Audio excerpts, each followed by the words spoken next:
Chapter 30 एक नई घोड़ी इंटरनम। पहले तो मैं मुश्किल से कुछ देख पा रहा था। रोशनी से अपरिचित मेरी आंखें जल्दी ही बंद हो गईं। जब मैंने उन्हें फिर से खोला तो मैं आश्चर्यचकित होने के बजाय और भी अधिक स्तब्ध रह गया। समुद्र, मैंने चिल्लाकर कहा। हाँ, मेरे चाचा ने उत्तर दिया, लीडेनब्रोक सागर, और मुझे नहीं लगता कि कोई अन्य खोजकर्ता मेरे इस दावे पर कभी विवाद करेगा कि मैंने इसका नाम इसके प्रथम खोजकर्ता के रूप में अपने नाम पर रखा है। पानी की एक विशाल चादर, एक झील या महासागर की शुरुआत आंखों की सीमा से परे दूर तक फैली हुई थी। गहरे कटे हुए किनारे पर महीन चमकती रेत की एक चौड़ाई थी जो लहरों से धीरे धीरे लपलपा रही थी और छोटे छोटे सीपों से बिखरी हुई थी जो पहले सृजित प्राणियों द्वारा बसाए गए थे। विशाल बंद स्थानों में विशिष्ट खोखली गूंजती हुई बड़बड़ाहट के साथ लहरें इस तट पर टूट पड़ीं। हल्की हवा के झोंके से पहले लहरों पर हल्का झाग उड़ गया और कुछ छींटे मेरे चेहरे पर गिरे। इस थोड़े से झुके हुए किनारे पर लहरों की सीमा से लगभग 100 फैदम दूर विशाल चट्टानों की एक विशाल दीवार का पैर नीचे आया जो राजसी ढंग से बहुत ऊंचाई तक उठी हुई थी। इनमें से कुछ अपने तीखे स्पर्श से समुद्र तट को विभाजित करते हुए केप और प्रोमोंटरी बनाते थे जो सर्फ की निरंतर क्रिया से घिस गए थे। दूर से देखने पर धुंधले दूर क्षितिज के खिलाफ उनकी विशाल रूपरेखा स्पष्ट रूप से परिभाषित दिखाई देती थी।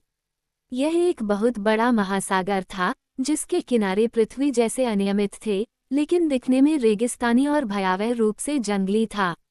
अगर मेरी आंखें इस विशाल समुद्र पर दूर तक देख पा रही थीं तो इसकी वजह ये थी कि एक अनोखी रोशनी इसकी हर छोटी बड़ी चीज को दिखा रही थी।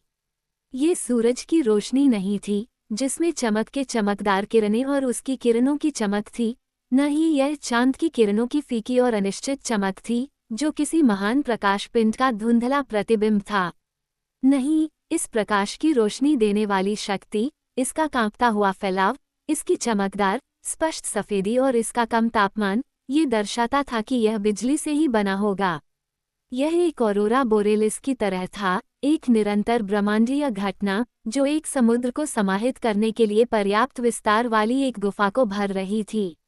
ऊपर अंतरिक्ष में फैला हुआ गुंबद, आकाश, अगर इसे ऐसा कहा जा सकता है, बादलों के विशाल मैदानों, परिवर्तनशील और परिवर्तनशील वाष्पों से बना हुआ प्रतीत होता है जो अपने संघनन द्वारा निश्चित समय पर बारिश की धाराओं में गिरते हैं। मुझे लगता था कि वायुमंडल के इतने शक्तिशाली दबाव के तहत वाष्पीकरण नहीं हो सकता है, और फिर भी मेरे लिए अज्ञात एक नियम के तहत हवा में वाष्प के व्यापक क्षेत्र निलंबित थे। लेकिन तब मौसम ठीक था। बिजली की रोशनी के खेल ने बादलों की ऊपरी परतों पर विलक्षण प्रभाव पैदा किया। गहरी छायाएं उनके निचले पुष्पों पर टिकी हुई थीं और अक्सर बादलों के दो अलग अलग क्षेत्रों के बीच अकथनीय चमक की एक किरण नीचे गिरती थी। लेकिन ये सौर प्रकाश नहीं था और कोई गर्मी नहीं थी। सामान्य प्रभाव दुखद, अत्यंत उदासी भरा था। मुझे ऐसा महसूस हुआ कि असंख्य तारों से भरे अकेले या समूहों में चमकते चमकते आकाश के स्थान पर ये सभी मंद और छायादार रोशनियां ग्रेनाइट की विशाल दीवारों से घिरी हुई थीं जो अपने भार से मुझे दबाती प्रतीत हो रही थीं, और यह सारा स्थान, चाहे वह कितना भी बड़ा क्यों ना हो, सबसे छोटे उपग्रहों के मार्च के लिए पर्याप्त नहीं होगा। तभी मुझे एक अंग्रेज कैप्टन का सिद्धांत याद आया जिसने पृथ्वी की तुलना एक विशाल खोखले गोले से की थी जिसके भीतर की हवा उस पर पड़ने वाले विशाल दबाव के कारण चमकती है, जबकि इसके भीतर दो तारे, प्लूटो और परसेफोन, अपनी रहस्यमय कक्षाओं में घूमते रहते हैं। हम वास्तव में एक अथाह उत्खनन के अंदर बंद थे। इसकी चौड़ाई का अनुमान नहीं लगाया जा सकता था क्योंकि किनारे की चौड़ाई आंखों की पहुंच से परे थी, और न ही इसकी लंबाई का अनुमान लगाया जा सकता था क्योंकि धुंधले क्षितिज ने नए को घेर रखा था। जहां तक इसकी ऊंचाई का सवाल है, ये कई लीग रही होगी। ये गुंबद अपने ग्रेनाइट बेस पर कहाँ टिका हुआ था यह कोई आंख नहीं बता सकती थी, लेकिन वहां बहुत ऊपर एक बादल लटका हुआ था जिसकी ऊंचाई हमने 12,000 फीट आंकी थी, जो किसी भी स्थलीय वाष्प से अधिक ऊंचाई थी, और इसमें कोई संदेह नहीं कि यह हवा के अत्यधिक घनत्व के कारण था। गुफा शब्द से इस विशाल अंतरिक्ष का कोई बोध नहीं होता, मानव भाषा के शब्द उस व्यक्ति की खोजों का वर्णन करने के लिए अपर्याप्त हैं जो पृथ्वी के गहरे गर्त में प्रवेश करता है। इसके अलावा मैं यह नहीं बता सकता था कि किस भूवैज्ञानिक सिद्धांत के आधार पर इस तरह की खुदाई के अस्तित्व को समझा जा सकता है। क्या पृथ्वी के ठंडा होने से यह हुआ था? मैं यात्रियों के वर्णन से प्रसिद्ध गुफाओं के बारे में जानता था, लेकिन इस तरह के आयामों के बारे में कभी नहीं सुना था। अगर कोलंबिया में गुआचारा की गुफा, जिसका दौरा हम्बोल्ट ने किया था, ने दार्शनिक को अपनी गहराई का पूरा रहस्य नहीं बताया होता, जिसने इसकी 2500 फीट की गहराई तक जांच की थी, तो शायद ये बहुत आगे तक नहीं फैली होती। केंटकी में विशाल मैमथ गुफा बहुत बड़ी है, क्योंकि इसकी गुंबददार छत 500 फीट ऊंची है, 10 एक अथाह झील के स्तर से ऊपर, और यात्रियों ने 40 मील की सीमा तक इसकी शाखाओं का पता लगाया है। लेकिन ये गुफाएं उस जगह की तुलना में क्या थीं जिसमें मैं आश्चर्य और प्रशंसा के साथ खड़ा था, जिसमें चमकदार वाष्प का आकाश, बिजली की रोशनी के फटने और उसके तल में भरा एक विशाल समुद्र था। मेरी कल्पना इतनी विशालता के सामने शक्तिहीन हो गई। मैं चुपचाप इन अद्भुत चीजों को देखता रहा। अपनी भावनाओं को व्यक्त करने के लिए मेरे पास शब्द नहीं थे। मुझे ऐसा लगा जैसे मैं किसी दूर के ग्रह यूरेनस या नेपच्यून में हूँ, और ऐसी घटनाओं की उपस्थिति में हूँ जिनके बारे में मेरे सांसारिक अनुभव ने मुझे कोई जानकारी नहीं दी। ऐसी अनोखी अनुभूतियों के लिए नए शब्दों की जरूरत थी, और मेरी कल्पना उन्हें पूरा करने में विफल रही। मैंने देखा, मैंने सोचा, मैंने प्रशंसा की, एक तरह की स्तब्धता के साथ साथ एक निश्चित मात्रा में भय भी था। इस अप्रत्याशित दृश्य ने मेरे गालों की रंगत वापस लौटा दी। मैं विस्मय की सहायता से उपचार के एक नए कोर्स से गुजर रहा था, और इस नई चिकित्सा पद्धति से मेरे स्वास्थ्य में सुधार हुआ। इसके अलावा घनी और हवादार हवा ने मुझे स्फूर्ति दी, जिससे मेरे फेफड़ों में अधिक ऑक्सीजन पहुंची। यह आसानी से समझा जा सकता है कि एक संकीर्ण गैलरी में 47 दिनों के कारावास के बाद खारे कणों से भरी नम हवा में सांस लेना शारीरिक आनंद की पराकाष्ठा थी। मैं अपनी अंधेरी गुफा से बाहर निकलकर बहुत खुश था। मेरे चाचा, जो पहले से ही इन चमत्कारों से परिचित थे, अब आश्चर्यचकित होना बंद कर चुके थे। अब तुम इतनी ताकतवर महसूस करती हो कि थोड़ी दूर तक चल सको? उसने पूछा। हाँ, निश्चित रूप से, और इससे अधिक आनंददायक कुछ भी नहीं हो सकता। ठीक है, मेरा हाथ थाम लो, एक्सल, और चलो हम किनारे की घुमावदार राहों पर चलें। मैंने उत्सुकता से स्वीकार कर लिया, और हम इस नए समुद्र के किनारे किनारे चलने लगे। बाईं ओर चट्टानों के विशाल पिरामिड, एक के ऊपर एक रखे हुए, एक असाधारण विशाल प्रभाव पैदा कर रहे थे। उनके किनारों से अनगिनत झरने बह रहे थे, जो झगड़ते हुए लेकिन स्पष्ट धाराओं में बह रहे थे। चट्टान से चट्टान पर उछलते हुए कुछ हल्के वाष्प, गर्म झरनों के स्थान को दर्शाते थे, और धाराएं धीरे धीरे आम बेसिन में बहती थीं, जो एक नर्म बड़बड़ाहट के साथ कोमल ढलानों से नीचे बहती थीं। इन धाराओं के बीच मैंने हमारे वफादार यात्रा साथी हंसबाग को पहचान लिया, जो विशाल समुद्र में चुपचाप अपनी छोटी सी मात्रा खोता जा रहा था, जैसे कि उसने दुनिया के आरंभ से ही कुछ और नहीं किया था। मैंने आह भरते हुए कहा, हम इसे अब और नहीं देखेंगे। दार्शनिक ने उत्तर दिया, इससे क्या फर्क पड़ता है कि यह या कोई और हमें मार्गदर्शन देता है।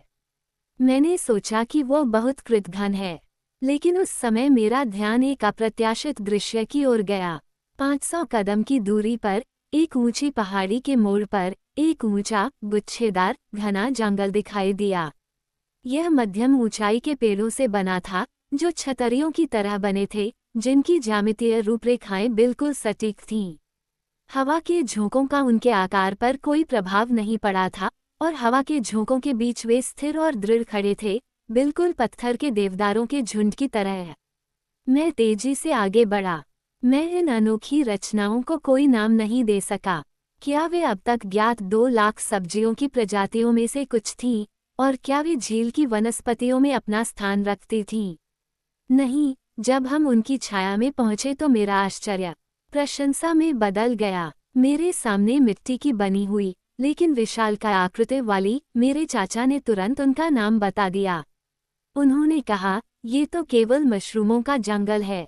और वह सही था। कल्पना कीजिए कि इन पौधों ने कितना बड़ा विकास हासिल किया है, जो गर्म, नम जलवायु पसंद करते हैं। मुझे पता था कि बुलियार्ड के अनुसार लाइकोपोडोन गिगेंटम 8 या 9 फीट की परिधि प्राप्त करता है, लेकिन यहाँ 30 से 40 फीट ऊंचे पीले मशरूम थे और समान व्यास की टोपी से सजे हुए थे। वे हजारों की संख्या में खड़े थे। उनके विशाल शंकुओं के बीच कोई प्रकाश प्रवेश नहीं कर सकता था और उन विशालकाय पौधों के नीचे पूरा अंधेरा छा गया था। उन्होंने एक मध्य अफ्रीकी शहर की गोल, छप्पर वाली छतों की तरह एक दूसरे से सटे हुए गुंबदों की बस्तियां बनाईं। फिर भी मैं और भी नीचे घुसना चाहता था, हालांकि जैसे ही मैं उन सेलुलर वॉल्ट के नीचे आया, मुझे ठंड लगने लगी। आधे घंटे तक हम नम छाया में इधर उधर भटकते रहे और एक बार फिर समुद्र तट पर पहुंचना एक आरामदायक और सुखद बदलाव था। लेकिन भूमिगत वनस्पति केवल इन कवकों तक ही सीमित नहीं थी। आगे की ओर रंगहीन पत्तियों वाले ऊंचे पेड़ों के समूह दिखाई देते थे जिन्हें पहचानना आसान था। वे धरती की छोटी छोटी झाड़ियां थीं, जो यहाँ विशाल आकार प्राप्त कर रही थीं। लाइकोपोडियम 100 फीट ऊंचे, विशाल सिगिलारिया, जो हमारी कोयला खदानों में पाया जाता है। ट्री फर्न, जो उत्तरी अक्षांशों में हमारे देवदार के पेड़ों जितने ऊंचे होते हैं।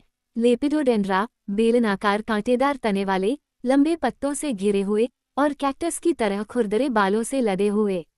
अद्भुत, शानदार, शानदार, मेरे चाचा ने चिल्लाते हुए कहा। यह दुनिया के दूसरे काल की पूरी वनस्पति है, संक्रमण काल। हमारे यहाँ ये साधारण बगीचे के पौधे शुरुआती युगों में ऊंचे पेड़ थे। देखो, एक्सल, और इसकी प्रशंसा करो। वनस्पति शास्त्री को इससे पहले कभी ऐसा भोज नहीं मिला था। आप सही कह रहे हैं, मेरे चाचा। ऐसा लगता है कि ईश्वर ने इस विशाल संरक्षण गृह में उन प्राचीन पौधों को संरक्षित कर रखा है जिन्हें दार्शनिकों की बुद्धिमत्ता ने इतनी बुद्धिमत्ता से फिर से एक साथ जोड़ दिया है। यह एक कंजर्वेटरी है, एक्सल, लेकिन क्या यह एक चिड़ियाघर भी नहीं है? निश्चित रूप से यह कोई चिड़ियाघर नहीं है। हाँ, इसमें कोई संदेह नहीं है। अपने पैरों के नीचे की धूल को देखो, जमीन पर बिखरी हड्डियों को देखो। तो वहाँ है, मैंने चिल्लाकर कहा, विलुप्त जानवरों की हड्डियाँ। मैं अविनाशी चूने के फॉस्फेट से बने इन अवशेषों पर झपट पड़ा था और बिना किसी हिचकिचाहट के मैंने इन राक्षसी हड्डियों का नाम रखा, जो पेड़ों के सड़े हुए तनों की तरह बिखरी पड़ी थीं। यह मेस्टोडॉन का निचला जबड़ा है। 11, मैंने कहा।